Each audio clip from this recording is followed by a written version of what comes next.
daawadayaal meel kastood naga daawanaysaan halkani waa qabriga Sheekh Isxaaq oo ku yaala degmada Maydh ee gobolka Sanaag sheekha taariikhdiisa ayaan rabaa inaan halkan idinku soo gudbiyo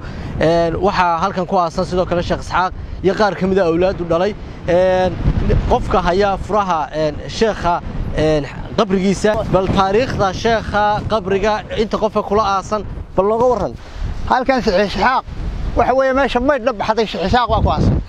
halkan Maydh la baxday waa magaalo ahaan jirta waa tan tuurti ceelka isaga qoday sheekhu markii ugu horeysay ceelkaas ka soo bilaabay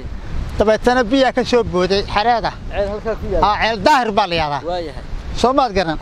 qudbiga isaga gacantiisa ku dhahay Sheekh ku aasan sheekhu ma intaanu dhiman ka hor buu qudbiga sii dhistay isagoo xaya ayuu dhistay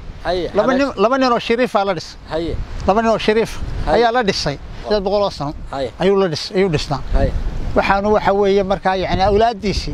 waa ku aasan imsa la aasan sheekh waxa weeye laba shariifa oo qudbiga la dhisay Muuse awal أيوب سمبور إسماعيل عري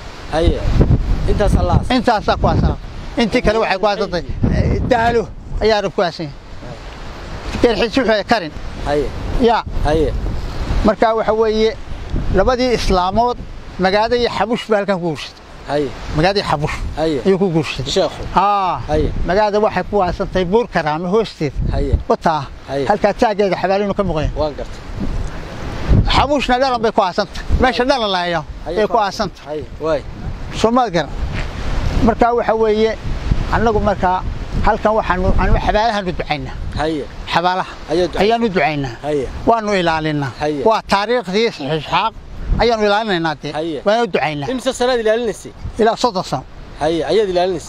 furaha yaa furaha waxa haya Saciid Cabdiraxmaan Saciid Maydh adiguna wad caawisamiya caawiyana marka bal duruufta iyo xaaladda iyo leerka sida loogu daariyo nooga waran leerka waxa loogu daaraa waa kala nooc mar waxa weeye waa machine mar waxa weeye solar mar ban nooc baa loo keenay dadka reexay baa u keenay yaa u keenay ummadda reexay aqoon baa waa machine leer baa muddo dheer ka bixi jiray leerkaas muxuu ahaa waa marka shabaaniya هذا مسك رباني بس الله كسوح مسك رباني من الله يا بيبي حجري وسي شيء شيخ